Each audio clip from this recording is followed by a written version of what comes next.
Bismillahirrahmanirrahim. Assalamualaikum warahmatullahi wabarakatuh. Salam sejahtera bagi kita semua. Kepada yang terhormat Bapak Fatkur Rahman Al-Banjari SEME selaku dosen pengampu mata kuliah manajemen bisnis syariah dan teman-temanku yang berbahagia. Di sini kami dari kelompok 2 mata kuliah manajemen bisnis syariah, program studi manajemen bisnis syariah 3A, Fakultas Ekonomi dan Bisnis Islam, UIN Sayyid Ali Rahmatullah Tulungagung. Pada kesempatan kali ini, kami dari kelompok 2 akan menjelaskan sedikit tentang jual beli dan tujuan berbisnis.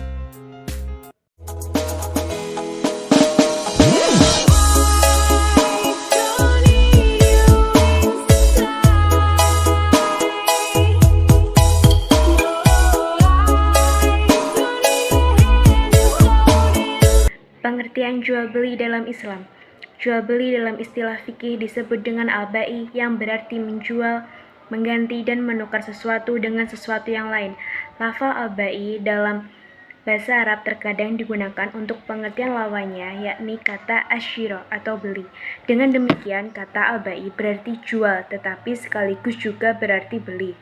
Menurut bahasa, jual beli berarti menukarkan sesuatu dengan sesuatu, sedangkan menurut istilah yang dimaksud jual beli atau bisnis adalah yang pertama, menukar barang dengan barang atau barang dengan uang, dengan jalan melepaskan hak milik dari yang satu kepada yang lain, atas dasar saling merelakan.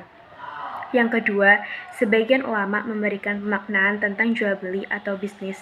Di antaranya yang pertama, ulama Hanafiyah, jual beli adalah pertukaran harta dengan harta atau benda berdasarkan cara khusus yang dibolehkan syarak yang disepakati.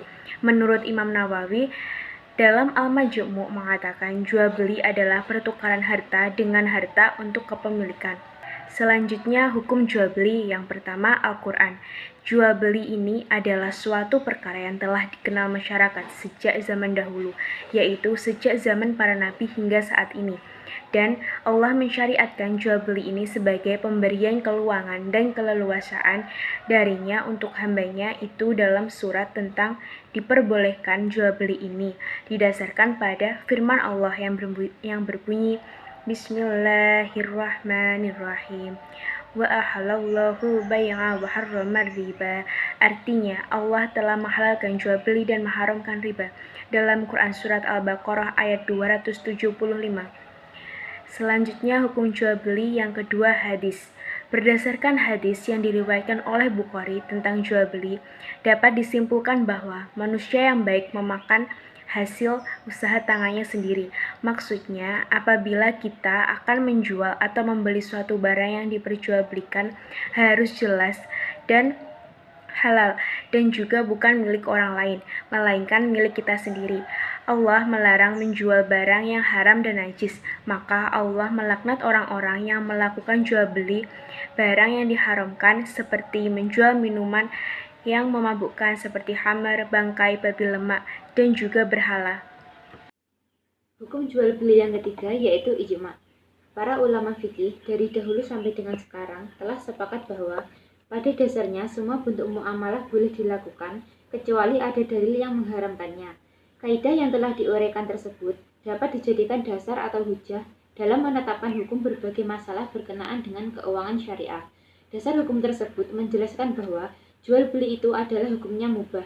Artinya, jual beli itu diperbolehkan asal di dalam jual beli tersebut memenuhi ketentuan yang telah ditentukan di dalam jual beli dengan syarat-syarat yang disesuaikan dengan hukum Islam. Rukun jual beli. Rukun jual beli yang pertama yaitu akid, subjek jual beli, yakni penjual dan pembeli. Rukun jual beli yang kedua, ma'qud alaih, atau objek jual beli, yakni harga dan barang. Rukun jual beli yang ketiga yaitu mahal al-aqdi, yaitu siwot atau pernyataan jual beli, yakni ijab dan qabul. Rukun jual beli yang keempat yaitu maudhu al-aqdi, tujuan jual beli, yakni untuk saling memenuhi kebutuhan antar manusia. Syarat jual beli. Syarat jual beli yang pertama yaitu penjual atau subjek jual beli. Penjual dan pembeli harus berakal, balik, dan rusyd. Adapun anak kecil yang sudah mumayyiz, hukumnya adalah sah. Mumayyiz di sini artinya dapat membedakan mana yang benar dan mana yang salah. Yang kedua, barang atau objek jual beli.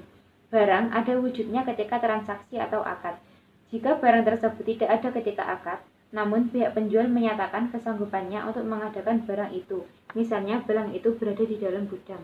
Yang ketiga, harga atau objek jual beli.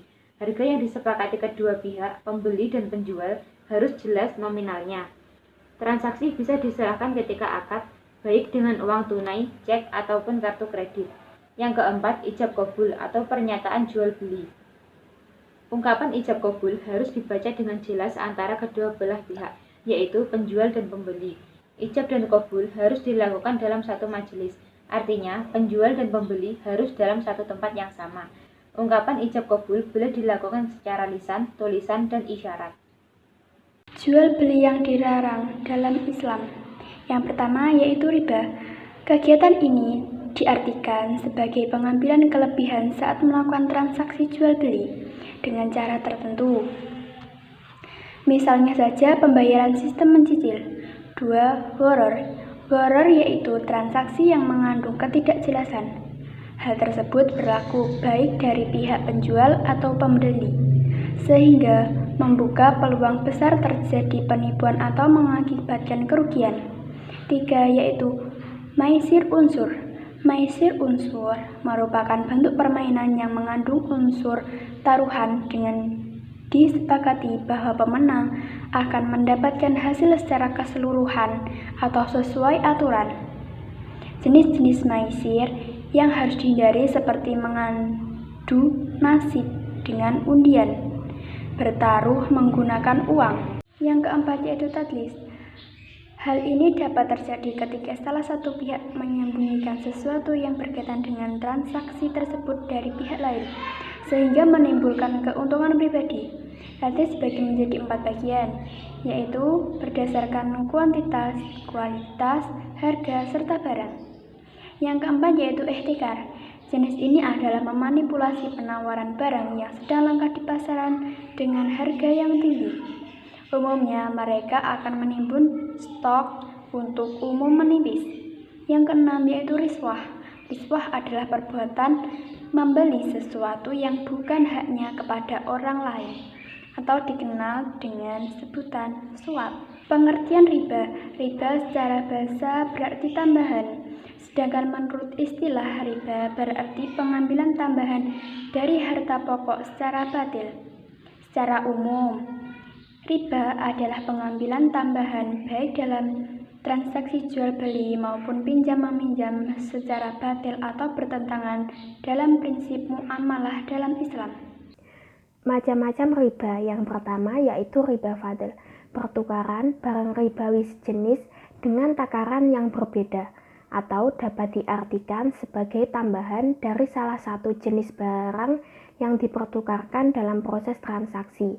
Yang kedua yaitu riba nasi'ah, tambahan yang disyaratkan oleh orang yang mengutangi dari orang yang berutang sebagai imbalan atas penangguhan atau penundaan pembayaran utangnya. Tujuan bisnis dalam Islam. Yang pertama yaitu target hasil, profit materi dan benefit non-materi. Tujuan perusahaan tidak hanya mencari profit setinggi-tingginya, tetapi juga harus memperoleh dan memberikan benefit non-materi kepada internal perusahaan maupun eksternal atau lingkungan. Seperti halnya terciptanya suasana persaudaraan, kepedulian sosial, dan sebagainya.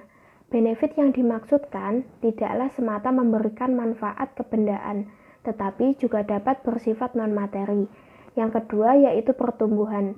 Apabila profit materi dan non-materi telah diraih sesuai target, perusahaan akan mengupayakan pertumbuhan secara terus-menerus dari setiap profitnya itu.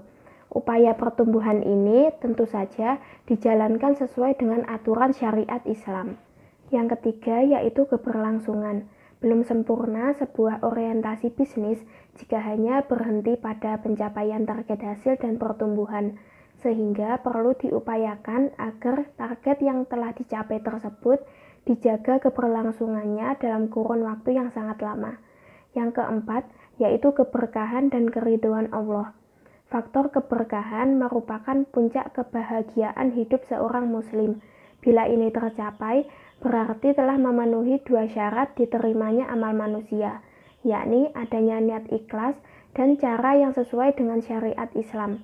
Karena itu, para pengelola bisnis perlu mengatur bagaimana agar bisnis tersebut mendapat keberkahan dan di dalam bisnis tersebut juga menerapkan syariat yang diajarkan oleh Islam supaya bisnis yang dikelola mendapatkan ridho Allah. Baik, sekian materi yang dapat kami sampaikan. Atas kesalahan dan kurang lebihnya kami mohon maaf. Wabillahi taufiq wal hidayah, waridho wal inayah. Wassalamualaikum warahmatullahi wabarakatuh.